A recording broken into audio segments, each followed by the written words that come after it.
పరమగీత గ్రంథము 3వ అధ్యాయము 6వ వచనం చదువుతున్నాను. ధూమస్తంభముల వలె అరణ్య మార్గముగా వచ్చు ఇది ఏమి? గోపరసముతోనూ సాంబ్రాణితోనూ వర్తకులము వివిధమైన సుగంధ చూర్ణములతోనూ పరిమళించుచూ వచ్చు ఇది ఏమి? ప్రార్థన. ప్రేమ కలిగిన తండ్రి, పరిశుద్ధుడానికి వందనాలు. ఈ శుక్రవార ఆరాధనలో బైబిల్ పరిశుద్ధ గ్రంథములో పరమగీతాలు ధ్యానిస్తూ, మొదటి అధ్యాయం నుంచి ధ్యానిస్తూ, ఇప్పుడేమో 3వ అధ్యాయం 6వ వచనాన్ని కూడా నీ సన్నిధానములో చదివి ఎత్తిపట్టుకుంటున్నాం తండ్రి. ఆ వాక్యం ద్వారా సంఘానికి నాకును ఉద్దేశించి ఆత్మీయ జీవితంలో బలపడడానికి కావలసినటువంటి జీవాహారాన్ని మాకు అనుగ్రహించి మీరే మహిమా ఘనత ప్రభావాలు పొందుకోమని, నీ ఆత్మచేత ప్రత్యక్షతను అనుగ్రహించామని యేసుక్రీస్తు నామమున ప్రార్థిస్తున్నాం తండ్రి. ఆమేన్. దేవునికి స్తోత్రం. హల్లెలూయా. పిల్లరా, కొంతమంది చూస్తున్నారు ఒక చిత్రాన్ని. ఏంటో చిత్రం అంటే, అరణ్యములో ఒక దృశ్యం కనబడుతుంది వాళ్ళకు. ఇదేంటి? ధూమస్తంభముల వలె అరణ్య మార్గముగా వచ్చుచున్న ఇదేంటి? ఎక్కడొస్తుందట? అరణ్యములో. అరణ్యం అంటే అడవి కావచ్చు, ఎడారి కావచ్చు, నిర్మానుష్య స్థలము కావచ్చు. కనుక ఆ అరణ్య మార్గంలో ధూమస్తంభముల్లాగా వస్తుందట. వస్తూ పరిమళ వాసన కూడా వెదజల్లుతుందట. గోపరసముతోనూ సాంబ్రాణితోనూ వర్తకులు అమ్మే వివిధమైన సుగంధ చూర్ణములతోనూ పరిమళించుచు వచ్చు. ఆహా, ఏంటండి? పరిమళించుచు వస్తుందట. వాసన గుబాలిస్తూ, ఎంత సువాసనో తెలియదు. చూసారా? వర్తకులు అమ్మేటటువంటి వివిధమైనటువంటి పెర్ఫ్యూమ్స్, సెంట్ కొంటాం కదా, సుగంధ ద్రవ్యాలు, విచిత్రమైనటువంటి వేరు ఫ్లేవర్స్ వాసన వెదజల్లుతూ వస్తుందట. ఏంటది వచ్చేది? చెప్పాలి. ధూమ స్తంభముల వలె. ధూమస్తంభము, ధూమము అంటే పొగ, ధూమస్తంభాలంటే పొగ స్తంభాలు. పిల్లరా, పొగ అనేది ఒక విధానంలో ఆలోచిస్తే అది స్తంభములా ఉండదు. పొగ ఎలాగే వెళ్ళిపోద్దో మనం చెప్పలేం. కానీ ఇక్కడ స్తంభములా ఉన్నదట. మళ్ళీ ధూమ స్తంభములు. ఇంకో విషయం ఏంటో తెలుసా? ధూమ స్తంభము ఒక్కటే కాదు, ఇక్కడ స్తంభములు అన్నారు. బహువచనాన్ని ఆ యొక్క వాక్యం మనకు తెలియజేస్తుంది. బహువచనములు ఉన్నది. అది చదవండి. ధూమ స్తంభముల వలె అన్నారు. ఆ ధూమ స్తంభాలు అరణ్య మార్గంలో వస్తున్నాయట. ఏంటి? పొగ స్తంభాలు అరణ్య మార్గంలో ఎప్పుడైనా వస్తాయా? చెప్పండి. ఒకవేళ మనం వీధంతా పొగ స్తంభాలు వచ్చాయనుకోండి, రోజు రాత్రి 10 నుంచి తెల్లవారు 4 వరకు తిరుగుతుందనుకో, మరి ఎవరు వీధిలో తిరగరు. ఇదేంట్రా బాబు, విచిత్రంగా ఉందండి. అయితే ఉదాహరణ మీకు మామూలుగా జోక్గా చెప్పాను. ఇక్కడ ధూమస్తంభాలు అంటే అసలు అర్థం ఏంటంటే, ధూమము అంటే పొగ, ధూమస్తంభము, ధూమస్తంభములు. పిల్లరా, ఈ ధూమస్తంభం అనేది పరిశుద్ధ బైబిల్ పరిభాషలో పరిశుద్ధాత్మ దేవునికి ఉన్నటువంటి ఒక అనేక బిరుదులలో ఇదో బిరుదు. అర్థమైందా? పరిశుద్ధాత్మ దేవునికి ఉన్నటువంటి పేరు, ధూమస్తంభము. మనం నిర్గమాకాండము 13వ అధ్యాయము 21వ వచనంలో మనం చూస్తాము. ఆ ధూమస్తంభానికి వారు పగలు రాత్రియు ప్రయాణము చేయునట్లుగా యెహోవా వారిని త్రోవలో నడిపించుటకై పగటి వేళ మేఘస్తంభము. చూసారా, ధూమస్తంభము, మేఘస్తంభము. హల్లెలూయా. పగటి వేళ మేఘస్తంభము, వారికి వెలిగించుటకు రాత్రి వేళ అగ్నిస్తంభము. దేవుని స్తోత్రం. హల్లెలూయా. కాబట్టి ధూమస్తంభం అన్నా మేఘస్తంభము అన్నా పరిశుద్ధాత్మ దేవునికి ఇచ్చినటువంటి పేరు. ఓకేనా? పరిశుద్ధాత్మ దేవునికి ఇచ్చినటువంటి బిరుదులలో ఇదొకటి. అయితే ఈ యొక్క ధూమస్తంభం అనేటటువంటి ధూమస్తంభాలు ఒకటా ఎక్కువ ఉన్నాయి? అక్కడ ఎక్కువ ఉన్నాయి. ఒకటి కాదు కానీ ఎక్కువ ఉన్నాయి. అవునా కదా? మరి స్తంభములు అంటే ఇక్కడ ఎవరు? పరిశుద్ధాత్మలు అంటామా? ఇప్పుడు అదే కదా బాధ. అర్థం చేసుకోవాలి. మరి మేఘస్తంభము అంటే సింగులర్, పరిశుద్ధాత్మదేవుడు. మేఘస్తంభములు అని అంటుంది అంటే ధూమస్తంభములు అంటుంది. పరిశుద్ధాత్మదేవుడు అక్కడ ఎక్కువ మందా కదా? పరిశుద్ధాత్మలు అంటామేంటి? పరిశుద్ధాత్ముడు అక్కడ కుమార, తండ్రి, కుమార, పరిశుద్ధాత్మ. అంటే ఇక్కడ ఈ ధూమస్తంభాలు అంటే ఎవరంటే బాగా గమనించండి. మనము దేవుని నమ్ముకున్నాం, యేసయ్యను నమ్మాం, పరిశుద్ధాత్మ దేవుని కూడా నమ్ముతున్నాం, విశ్వాసం ఉంచాం. కాబట్టి మనము కూడా పరిశుద్ధాత్మ ద్వారా పుట్టిన వాళ్ళమే అనే విషయాన్ని యోహాను సువార్త 3వ అధ్యాయము 6వ వచనంలో యేసయ్య నికోదేముతో చెబుతుంటాడు. అది ఆ మాట చదవండి. శరీరమూలముగా జన్మించినది శరీరమును, ఆత్మమూలముగా జన్మించినది ఆత్మయునై ఉన్నది. హల్లెలూయా.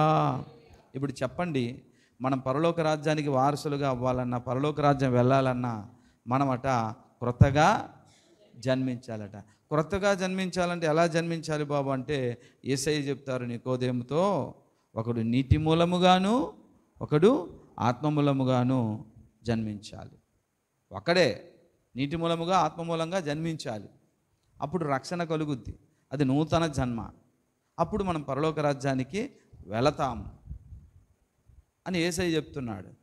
నిజానికి మనం నీటి మూలముగా జన్మించాం, అవునా? బాప్తిసం పొందుతాము. శరీర మూలంగా జన్మించాం, అవునా? తల్లి గర్భంలో నుండి పుట్టుకొచ్చాం. అలా కాకుండా నీ ఆత్మ కూడా ఇప్పుడు ఏం చేయాలి? ఆత్మ మూలంగా జన్మించాలి. ఇప్పుడు ఆత్మ మూలంగా జన్మించాలంటే ఏం చేయాలి? ఏ ఆత్మ మూలంగా? పరిశుద్ధాత్మ మూలముగా. పరిశుద్ధాత్మ మూలంగా పుడితే ఆత్మ అవుతాము, శరీర మూలంగా పుడితే శరీరమే అవుతాము. అవునా కాదు? యేసయ్య అదే కదా చెప్పాడు. ఆలోచించండి. పులిపిల్ల కుక్క పిల్ల అవుతుంది అంటే పులికి పుట్టిన పిల్ల చెప్పండి, పులే. అవునా? కాకి పిల్ల అవుతుంది, మనిషి పిల్ల మనిషే. అలాగనే పరిశుద్ధాత్మ దేవుని ద్వారా మనం పుట్టాము కనుక మనమేమవుతాము? ఆత్మ. హల్లెలూయా. అర్థమైందండి? మనం ఎవరి కొడుకులము? పరిశుద్ధాత్మ కుమారులము. అవునా కాదా? డౌట్ ఉందా? ఈ వాక్యం ఏం చెప్తుంది? ఆత్మ మూలంగా పుట్టినవాడు ఆత్మయ్య ఉన్నాడు. ఇప్పుడు పరిశుద్ధాత్మ దేవుడు అంటే ఏమని చెప్పుకున్నాం? నిర్గమాకాండం 13:21లో మేఘస్తంభము, ధూమస్తంభం అన్న ఒకటే. కాబట్టి ధూమస్తంభానికి పుట్టినటువంటి పిల్లలందరూ ఏమవుతారు? లైట్ స్తంభాలు అవుతారా? ధూమస్తంభాలే. హల్లెలూయా, హల్లెలూయా. అంటే మనమందరము కూడా పరిశుద్ధాత్మ దేవుని ద్వారా పుట్టినటువంటి ఆత్మలమన్నమాట. నువ్వొక ధూమస్తంభానివి, నేనొక ధూమస్తంభాన్ని, నువ్వొక ధూమస్తంభానివి, నువ్వొక ధూమస్తంభానివి. మనమందరము ఆత్మ మూలముగా పుట్టాము కాబట్టి ఆత్మయై ఉన్నాము. అలా అయి సంపూర్ణ సిద్ధి పొందినప్పుడు ఆత్మ రూపంలో కూడా మనము మార్చబడతామట. హల్లెలూయా, హల్లెలూయా. కాబట్టి ఇక్కడ ఏకవచనాన్ని వాడలేదు, బహువచనాన్ని చెప్తుంది లేఖనం. అంటే ధూమస్తంభములు అని, అంటే అక్కడ పరిశుద్ధాత్మ కోసమైతే రాయించలేదు. పరిశుద్ధాత్మ దేవునికి పుట్టినటువంటి ధూమస్తంభాలమైన మన కోసం, అంటే మనం ఎవరు? సంఘము, సూలమ్మితి కన్యక. హల్లెలూయా. కాబట్టి సూలమ్మితి కన్యక ఇప్పుడు ఎలా కనబడుతుంది? ధూమస్తంభాల్లాగా. ఎందుకు అలా కనిపించిందంటే మన తండ్రి ధూమస్తంభం, మేఘస్తంభం, పరిశుద్ధాత్ముడు, ఆయన ద్వారా మనం పుట్టాం. కాబట్టి మనము ఎలా కనిపిస్తున్నాం ఇప్పుడు? నువ్వొక్క ధూమస్తంభం, మొత్తం ఈ స్తంభాలన్నీ కలిపి ధూమస్తంభాలు అయ్యాయి. హల్లెలూయా, హల్లెలూయా. అయితే ఈ ధూమస్తంభాలు ఎక్కడ ప్రయాణం చేస్తున్నాయి ఇప్పుడు? అరణ్య మార్గములో. ఆ అరణ్యం ఈ భూలోకమే. అవునా, అవునా? ఈ అరణ్య మార్గములో ఈ ధూమస్తంభాలు ఆయనకు పుట్టి ఈ అరణ్య మార్గములో, ఈ లోకములోనే ప్రయాణం యేసయ్యతో, యేసు కొరకు జీవిస్తూ వెళుతున్నామన్నమాట. దాన్ని చూస్తున్నారు ఇతరులు. ఎందుకంటే వీరు ఆత్మ మూలంగా పుట్టినవారు కనుక ఆత్మ వారిని ఎక్కడైతే నడిపిస్తారో వీళ్ళు నడుస్తున్నారు. ఏంటి? అది మాత్రమే కాకుండా పరిశుద్ధాత్మ ద్వారా ఆత్మకు పుట్టిన మనము ఆత్మ అయి ఉన్నాము. ధూమస్తంభానికి, మేఘస్తంభానికి పుట్టిన మనము ధూమస్తంభాలుగా మనం ఉన్నాము అందరము. అయితే ఇక్కడ మరో విషయం చెప్పారు. ఏంటంటే గోపరస వాసనతోనూ వర్తకులమ్మే సుగంధ ద్రవ్యాల వాసన ఎలాగొస్తుంది? అలా వాసన వెదజల్లుతూ నడుస్తుంది ఈమె. ఇది పాయింట్ అవుట్ చేయాలి. పరిశుద్ధాత్మ దేవుని యొక్క పరిమళ తైలము, పరిమళము, సుగుణాలు, పరిశుద్ధత, సత్యము, సత్యం కొరకైనటువంటి ఆశ, సువార్త కొరకైన ఆశ, దైవ సన్నిధి కొరకైన ఆశ, పాపమును చూసి అసహించుకునే తత్వం, ఈ పరిమళము ధూమస్తంభాలన్నింటికీ ఉన్నాయి.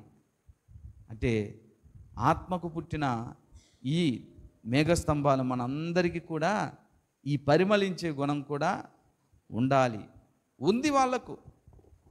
ఒకవేళ ఆ పరిమళించే గుణము నీకు నాకు లేదంటే ఆ ధూమస్తంభాలలో నువ్వు నేను లేనట్టే. అర్థమైందా ఇప్పుడు మీకు? అర్థమైందా? కనుక పరిమళిస్తున్నది. ఏంటి పరిమళిస్తుంది? సువాసన. నీ ద్వారా, నా ద్వారా క్రీస్తు ప్రేమ పరిమళించాలి. నీ ద్వారా, నా ద్వారా, నీ వల్ల, నా వల్ల పరిశుద్ధత అనేది ఇలా ఉంటుందా అని పరిమళించాలి. నీ ద్వారా, నా ద్వారా నిజమంటే ఎలా ఉంటుందా, సత్యం అంటే ఎలా ఉంటుందా అనుకొని పరిమళించాలి లోకానికి. ఎక్కడున్నాం మనం? అరణ్యములో ఉన్నారు వాళ్ళు, లేరా? లోకములో ఉన్నాం. కాబట్టి మన పరిమళ వాసన అనే ప్రేమ, సత్యము, నమ్మకత్వము, ఆప్యాయత, జాలి, ఇవన్నీ పరిశుద్ధాత్మ దేవునికి పుష్కలంగా ఉంది, నిండుగా. మరి ఆయనకు పుట్టిన బిడ్డలమైతే మనము కూడా అలాగనే ఆ స్వభావాలతో లోకములో పరిమళిస్తామా లేదా? అవునా కదా? అందుకే ఏమంటుంది? ఇదేమి ధూమస్తంభముల వలె అరణ్యములో గోపరస వాసనతోనూ సుగంధ ద్రవ్యాల వాసనతో, సువాసనతో వెదజల్లుతూ వస్తుంది. ఇదేమి అని ఆశ్చర్యపోవాలి లోకము నిన్ను నన్ను చూచే. పరిశుద్ధాత్మ అభిషేకం పొందుకున్నాక దేవుడిచ్చిన వరములు, మన వ్యక్తిత్వం మారాలి, మన స్వచిత్తం మారాలి. లేకపోతే పరిమళించే బదులుగా ఒక కంపు వాసన మనం లోకానికి వెదజల్లిన వారం అవుతాం. చూసి ముక్కు మూసుకుంటారు నిన్ను నన్ను చూసి. అవునా? ముక్కు మూసుకుంటారు. చెమ్మ చి చి ఏ మనుషులరా అని నిన్ను నన్ను చూసి అసహించుకునేటట్లుగా కంపుని వెదజల్లితే మనం ఆయనకు పుట్టిన వాళ్ళమైతే కాదు. అర్థమవుతుందా? నిద్రపోతున్నారా? బోరు కొడుతుందా? కనుక ఆయనకు పుట్టిన వారం కాబట్టి ఆయనకున్న సుగుణాలు, మన మనస్తత్వం ఆయనలాగానే ఉంటుంది, ఉండాలి. దేవుని స్తోత్రం. హల్లెలూయా, హల్లెలూయా. పిల్లరా గమనించండి, మరొకసారి ముందుకెళ్దాము. పరమగీత గ్రంథంలో అదే 3వ అధ్యాయము 6లో ఏముంటుంది లేఖనం చూడండి. పరిమళించుచు వచ్చు ఇదేమీ అంటే ఆశ్చర్యము కలిగినట్టుగా ప్రశ్నిస్తున్నారు. మన జీవితాలు ఇతరులకు ఎలా కలగాలండి? అరే, ఈ వ్యక్తి మారిపోయాడా? ఒకప్పుడు దొంగ మారిపోయాడా? త్రాగుబోతూ మారిపోయాడా? అరే అన్నట్లుగా మన జీవిత సాక్ష్యము ఇతరులకు ఆశ్చర్యం కలిగించేటట్లుగా మన మూలాన ఆ మంచి సాక్ష్యం అనేది, వారు ఆ పరిమళం అనేది ఆస్వాదించి, ఆహా వారు నమ్మిన దేవుడు యేసయ్య ఎంత గొప్పవాడో అన్నట్లుగా ఉండాలి. హల్లెలూయా, హల్లెలూయా, హల్లెలూయా. కనుక ప్రియులారా గమనించండి, ఇక్కడ ధూమస్తంభము అనేది నిజంగా పొగ ఒకలా ఉండదు, కానీ అది స్తంభం అని ఎందుకు రాయబడిందంటే, గమనించండి, అరణ్యములో ఇజ్రాయేలీయులను త్రోవ చూపి నడిపిస్తున్న మేఘము, మేఘస్తంభము, దానిని షకీనా మేఘము అంటారు. ఈ షకీనా మేఘము స్తంభములా స్తంభించిపోయి ఉండింది. గమనించారా? స్తంభం అంటే కదలనిది, అవునా కదా? కానీ ఇది అసలే కదలనిది కాదు, కదులుతుంది. స్తంభం అనగానే కదలంది కదా, కానీ ఇది అసలే కదలనిది కాదు, అప్పుడప్పుడు కదులుతుంది. హల్లెలూయా. ఎప్పుడు కదులుతుంది అనంటే బాగా వినండి. ఇజ్రాయేలులకు పగటి మేఘస్తంభము, రాత్రి అగ్నిస్తంభముగా ఉండిన ఆ ధూమస్తంభము పరిశుద్ధాత్మదేవుడు ప్రకృతిలో లోక సంబంధమైనటువంటి గాలి, హోరు గాలి, అటు ఇటు అటు ఇటు బలముగా వీస్తుంది గాలి. ఇంకా మబ్బులు ఉంటాయండి, గాలి ఉండదా? పారిపోద్దిటో. కానీ ఈ మేఘస్తంభము, ఈ షకీనా మేఘం అయితే ఈ లోక సంబంధమైన ప్రకృతి గాలికి కదలదు. చుట్టూ ఉన్న ప్రకృతిలో మబ్బులు ఉన్నవి, ఎటు పడితే అటు పోతుంటాయి. కానీ ఇది విచిత్రంగా చూస్తే కదలట్లేదని ఆశ్చర్యం. ఎందుకంటే ఎంత గాలి వీసినా ఆకులు, అలములు, పువ్వులు రాలిపోతున్నాయి, ఈ స్తంభం ఏంటి, పొగగానే కదలట్లేదేంటి అని ఆశ్చర్యపోయారు ఇజ్రాయిలు కూడా. ఓహో, ఇది ఎప్పుడు కదలదు గల, ఈ మేఘస్తంభము ఏ గాలికి కదలదు గల అనుకున్నారు వాళ్ళు. కానీ కొన్నాళ్ళు పోయింది, గాలి వీస్తుంది ఎక్కడి నుంచి అంటే అది ఈ లోక సంబంధమైన గాలి కాదు, పరలోక సంబంధమైన దేవుని సింహాసనం యొద్ద నుండి వస్తున్న గాలి నెమ్మదిగా వీస్తుంది, ఒక దిశగా తీసుకెళ్తుంది. అర్థమవుతుందండి? ఆ గాలికి ప్రకృతి సంబంధమైన మబ్బులు కదలట్లేదు. కానీ ఈ ధూమస్తంభం మాత్రము, ఈ పొగ స్తంభం మాత్రము దేవుని సింహాసనం నుండి వచ్చినటువంటి చల్లని గాలికి నెమ్మదిగా అరే కదలదనుకున్నాము, ఎక్కడి నుంచో చల్ల గాలి వేస్తుంది, హాయిగా ఉంది, ఈ చల్లని చిరుగాలికి నెమ్మదిగా కదులుతుంది. అలా ముందుకు అలా వెళ్ళి వాళ్ళు మరికొన్ని కిలోమీటర్లు నడిపించింది. ప్రకృతి సంబంధమైన పాతాళములో నుండి సాతానుడున్న పాతాళలోకపు సింహాసనం నుండి వచ్చినటువంటి గాలికి అది కదలదు.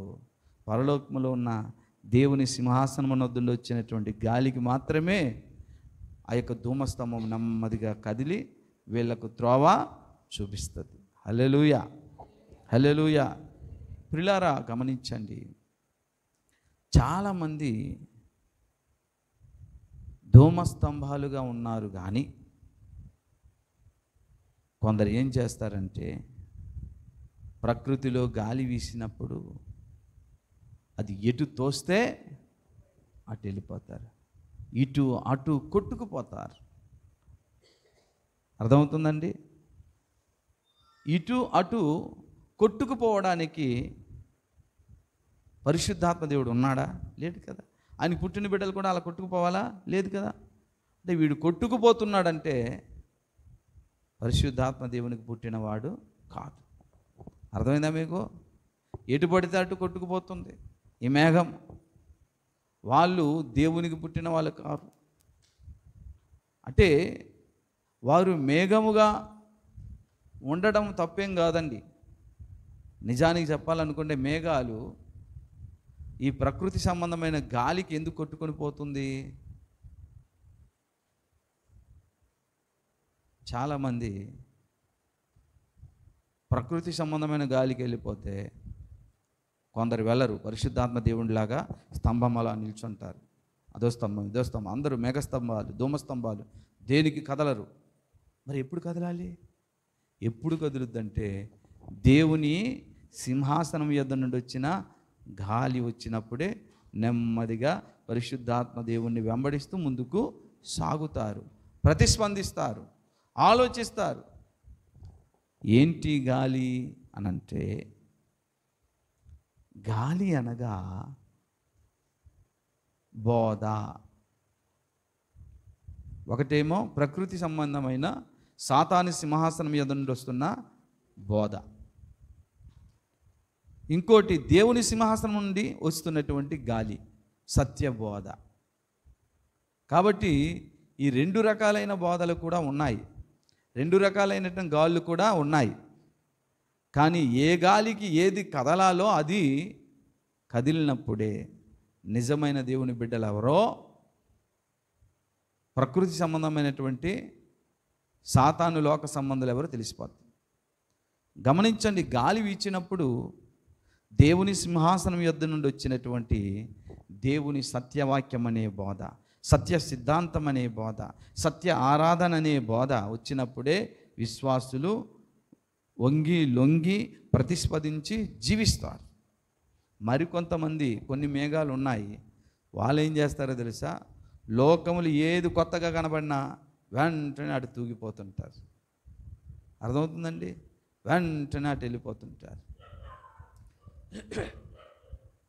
ఉదాహరణ మీకు చెప్తాను. లోగడ ఒక సహోదరి తన కుమార్తెకు బాగోలేదని ఉపవాస ప్రార్థన పెట్టిస్తే మనము చేశాము. చేసిన తర్వాత వాక్యానుసారం చెప్పాను, దేవుడికి అన్నీ సాధ్యమేనమ్మా, నేను మీ కుమార్తెను బ్రతికించడానికి నేను దేవుణ్ణి అయితే కాదు, నీతో పాటుగా ఉపవాసం ఉండి ప్రార్థన చేస్తాను, సంఘము చేస్తారు, దేవుడు దయదలిచి బిడ్డను బ్రతికిస్తారమ్మా అని 2-3 వారాలు ప్రార్థన కూడా చేశాము. వాళ్ళ ఇంటి దగ్గర ప్రార్థనలు పెట్టారు. కానీ ఎవరో ఒక సుడిగాలి లాంటి ఒక బాధ వచ్చేసి ఏమన్నారంటే, ఇక్కడ శక్తి లేదు, ముక్తి లేదు, కాబట్టి అందుకే మీ పాప నీరసించిపోతుంది, పాప గుండెల్లో హోల్ ఉంది కదా, అది శక్తి లేదు వాళ్ళ దగ్గర, మా దగ్గర నా దగ్గర శక్తి ఉందిరా అనగానే ఈ మేఘస్తంభము అర్థం దేవుడి బిడ్డ అంటే ఏమైందండి, ఆ గాలికి అటు తూగిపోతుంది. అర్థమైందండి? కానీ సత్యబోధ తిరగదలాగా. సత్య సంబంధికులు సత్యానికే లోబడతారు, వింటారు, వాక్యం చెప్పినట్టుగానే వాక్యం ఎప్పుడు చెప్తుందో అప్పుడే నడుస్తారు, అంతే. ఏది పడితే అది వచ్చేసి మిమ్మల్ని మప్పేసిన మీరు కదలరు, లొంగిపోరు, వంగిపోరు. బాప్తిస్మిచ్చే యోహానును గూర్చి యేసయ్య ఏమన్నారమ్మా? ఏమి చూడడానికి అరణ్యానికి వెళ్ళారు మీరు? గాలికి కదులుచున్న రెల్లునా చెప్పు. యోహాన్ అంటే గాలికి కదిలే రెల్లు అనుకున్నావేంటి నువ్వు? గాలి కదిలిపోయేటటువంటి ధూమస్తంభం అనుకున్నావా యోహాన్ అంటే? ఎటు పడితే అటు తూలిపోవడానికి, దుర్బోధలకి, వింతలకి, విడ్డూరాలకి లొంగిపోయే రకం కాదు యోహాను. చిన్నప్పుడే ఆత్మచేత అభిషేకించబడ్డాడు. ఏలియా ఆత్మయు శక్తి గలవాడే. పరిశుద్ధాత్మ దేవుని గాలి, పరిశుద్ధాత్మ దేవుని ద్వారా యేసయ్య తండ్రి అయిన దేవుడు పంపినటువంటి సత్యబోధకే ఆయన లొంగుతాడు. అందుకే సత్యవాక్యానికి లొంగాడు ఆయన. అరణ్యములో కేకలి ఒక శబ్దము ఎక్కడికి వచ్చిందట? అరణ్యములో ఉన్న వ్యక్తి దగ్గరికి వచ్చిందట. దేవుని వాక్కు యోహాను యుద్ధకు వచ్చిన అప్పుడు కదిలాడు. అర్థమైందా? అప్పుడు కదిలాడు. అవునా కదా? అంతవరకు ఎవరు చెప్పినా కదలడు ఆయన. అలాంటి భక్తులు మేఘస్తంభాలు ఏ బోధకు ఏ గాలికి వెళ్తారని ముందుకి సత్యబోధకు, దేవుని వాక్యానుసారమైన బోధకు, పరిశుద్ధాత్మ స్వరానికి, తండ్రి అయిన దేవుని స్వరానికే. భ్రమ పెట్టే మాటలకు, వాక్యానికి విరుద్ధంగా ఉన్న మాటలకు వారు లొంగరు, వాళ్ళు నమ్మరు, అటు తూగిపోయి అటువైపు వెళ్ళరు. దేవుని స్తోత్రం, హల్లెలూయా. అయితే వాళ్ళు అలా వెళ్ళిపోవడానికి కారణం ఏంటి? నిజానికి వాళ్ళు ధూమస్తంభాలుగా, మేఘస్తంభాలుగా ఉండడం వారు తప్పు కాదు, కానీ అసలు వారు ఏదో ఒక గాలి వీయగానే, గాలి అనగా ఏం చెప్పానండి? దుర్బోధలు. గాలి అనగా సత్యబోధ. సత్యబోధ ఉంది, దుర్బోధ ఉంది. లోక సంబంధమైన బోధ వచ్చిగానే నమ్మేసి వెళ్ళిపోతారు. ఓ సహోదరి కూడా గజపతి నగర్లో నేనే బాప్తిసం ఇచ్చాను. ఇచ్చేసరికి ఏం చెప్పారు వాళ్ళ భర్త? ఏమి లేదు, యేసు దేవుడు కాదు, బైబిల్లో బూతులు ఉన్నాయి అనగానే అది నమ్మేసింది. అనగానే నమ్మేసి ఇక పూజా పునస్కారాలు చేయడం మొదలెట్టింది. ఇంకో సహోదరి ఏం చేసిందంటే, తెలీదా మీకు, ఎంత ప్రార్థన చేసినా మీకు బాబు కడుపు నొప్పి తగ్గట్లేదు కదా, మా దగ్గర తీసుకురా, టచ్ అని పడదొస్తాను, రోగం మొత్తం పోద్దని చెప్పేసరికి ఆహా అలాగా అనుకొని అటు వెళ్ళిపోయింది. ఇక ఆ టచ్లోనే ఉండిపోయింది అంతే. వీళ్ళెవరు? లోక సంబంధమైన గాలికి త్వరగా పడిపోయి ఎటుబడితాటు చెదరగొట్టబడేవారు ఎటుపోతారో చెప్పలేం. నరకానికి కూడా పోతారు, చెప్పలేం. నేనేం చెప్పలేదు, బైబిల్ చెప్తాను చూడండి. ఎఫెసీయులకు రాసిన పత్రిక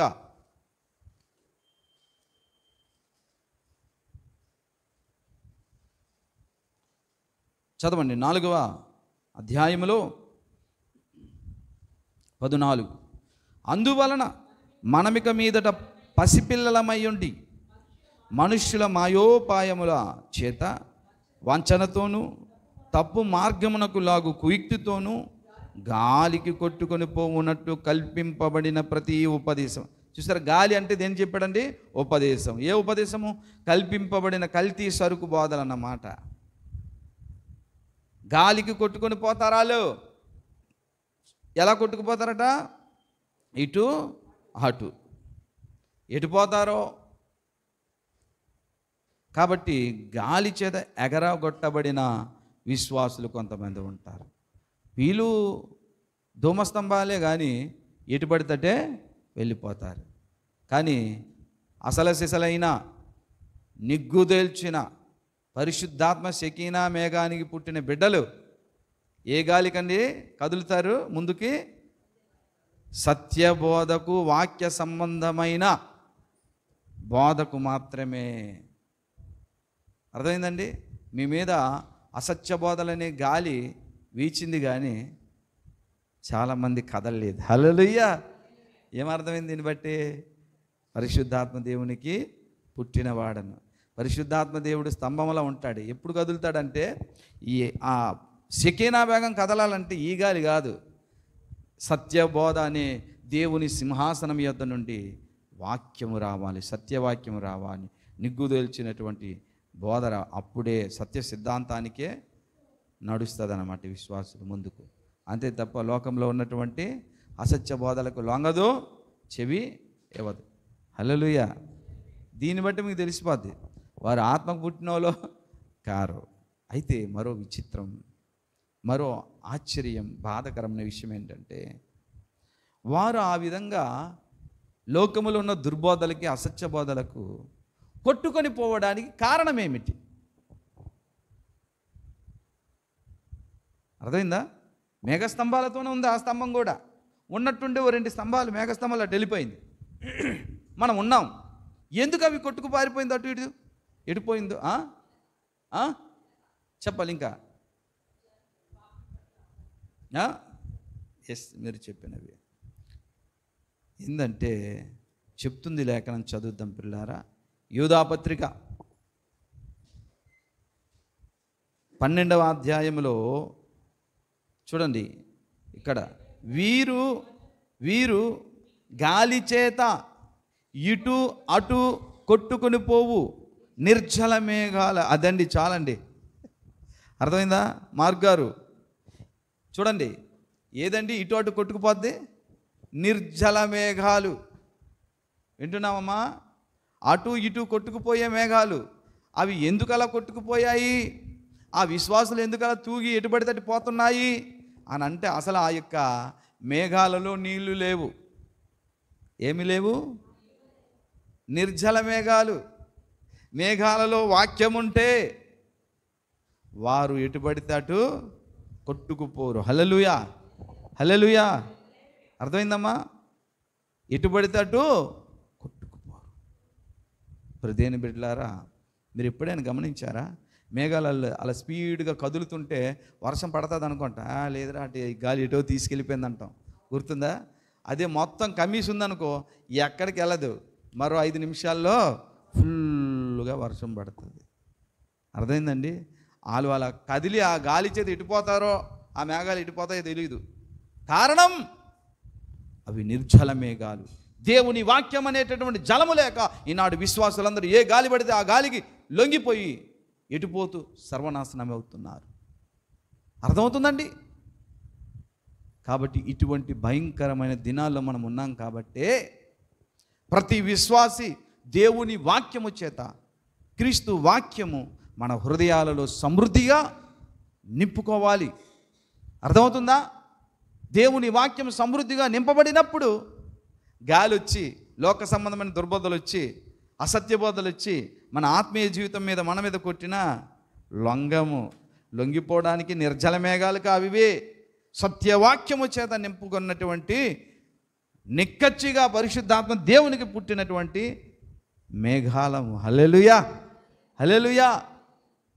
కాబట్టి ఆ మేఘాలు నిర్జల మేఘాలు కాబట్టి గాలికి ఎటుబడితట్టు వెళ్ళిపోదు. ఏ బోధనైనా అవి నమ్మేస్తాయి. ఎందుకంటే వాళ్ళలో వాక్యము లేదు, వినరు, చోటివ్వరు, చదవరు. చెబితే ఇసుకొచ్చేస్తుంది వాళ్ళకి. ఎంతసేపు ఏం కావాలి? కడుపు నొప్పి తగ్గాలి. ఎంతసేపు ఏం కావాలి? కాళ్ళు నొప్పులు తగ్గాలి. ఎంతసేపు ఏం కావాలి? దేవుడు రోజుకు 10,000 ఇచ్చేయాలి. ఇందులో ఉంటారు, వాక్యం చేత నింపబడరు. కాబట్టి వారు నాశనములో కొట్టుకు పోతారు. మనం అలాగ ఉండకూడదు అన్నాడా లేదా పౌలు? అన్నాడా లేదా? గాలి చేత ఎగరగొట్టబడిన వారమైనట్లుండక, పసిపిల్లలుగా ఉండక, జలమేఘాలుగా ఉండాలి కానీ నిర్జల మేఘాలుగా ఉండకండి. స్తంభాలుగా ఉండండి, మేఘ స్తంభాలుగా ఉండండి. ఆ స్తంభం ఎప్పుడు కదలాలి? సత్యబోధకు, పరిశుద్ధాత్మ బోధకు, దేవుని సింహాసనం మీద నుండి వచ్చినటువంటి బోధకు మాత్రమే పరిశుద్ధాత్మ దేవుడు కదిలినట్టుగా తనను మనము కూడా సత్యబోధకే మనం వెంబడించాలి, చెవియొగ్గాలి. ఎస్, ప్రతి ఆదివారం రక్తమాంసములు తీసుకోవాలి. ఇది ఉంది, మేము ఆ చర్చికి వెళ్తాము. నెలకొకసారి 3 నెలలకొకసారి బల్లారాధన చేస్తున్నాడు. వీడవడరా బాబు, బైబిల్లో లేనిది అది. అర్థమవుతుందండి? కనుక మనము ఎలా కనిపించాలండి? చెప్పాలి. షకీనా మేఘపు బిడ్డల్లా కనబడాలి. అలా కనబడుతుంది కూడా సంఘము. అందుకే చూసేమంటుందండి, వాళ్ళందరూ ఏమంటున్నారండి? ఇదేమి ధూమస్తంభముల వలె అరణ్యములో వచ్చుచ్చు. ఎలా వస్తుంది? మళ్ళీ గోపరసముతోనూ పరిమళ ద్రవ్యాలతోనూ మంచి సువాసన వెదజల్లుతూ వస్తుంది. ఇదేమి? అలా ఉండాలి మన బ్రతుకులు. అరే పలానా పాస్టర్ యేసుదాస్ గారి యొక్క సంఘ విశ్వాసులు అంటే క్రీస్తు కృపామందరు ఏసే సంఘం ఇది, బిడ్డలందరూ కూడా ఎప్పుడు వాక్యం అంటారేట్రా బాబు అని అంటారు. మీకు అని ఉంటారు. ఏదైనా చెప్పండి, వాక్యంలో చూపించమంటారు. మీరు వాక్యం లేనిది మేము నమ్మం అంటున్నారా లేదా? అలా అంటే మీరు ధన్యులే. హల్లెలూయా. అంటే మీరు జలమేఘాలు, సజల మేఘాలు, నీరు ఉన్నది, మేఘాలు పర్లేదు, ఎప్పుడు కదలాలో అప్పుడే కదులుతాం. అర్థమవుతుందండి? కాబట్టి ఆ విధంగా దేవుడు మనల్ని తీర్చిదిద్దుతున్నాడు. మనం ఎవరికి పుట్టామండి? షకీనా మేఘానికి పుట్టిన చిన్న చిన్న మేఘస్తంభాలు. ఇవన్నీ కూడా ఎక్కడ నడుస్తున్నాయి? ఇప్పుడు ఈ లోకమనే అరణ్యములోనే ఆయన మీద ఆనుకుంటూ మనం ఎప్పుడు ప్రయాణం చేయాలో, ఎక్కడ ఆగాలో ఆ బోధ ఎక్కడి నుంచి వస్తుంది మనకి? ఎస్ ఎస్ ఎస్ ఎస్ వేరే లోక సంబంధమైన బోధ, మోసపూరితమైన బోధలు నమ్ముతామా? నమ్మం. ఒకవేళ వాడు నమ్మి వెళ్తున్నాడు అనుకుంటే వాడి యొక్క హృదయంలో దేవుని వాక్యం ఇంకా లేదు. అంటే వాడు నిర్జల మేఘము కాబట్టి గాలి అటు నుంచటే కొట్టుకు నాశనానికి తీసుకెళ్ళిపోయిందని పరిశుద్ధాత్మదేవుడు ఉపమాన పరిభాషలో మాట్లాడుతున్నాడు పరమగీతంలో. కాబట్టి ఈ కారణం చేత మనము ఈ మేఘాలలో ఏముండాలి? నీళ్ళుంటే ఏ గాలికి కదలదు. ఏ గాలి కదులుద్దంటే సత్యవాక్యానికే. ప్రార్థన చేద్దాం. తల్ల ఉంచండి. వచ్చే వారం మిగతా వచనాన్ని చదువుదాం. ప్రార్థన చేద్దాం.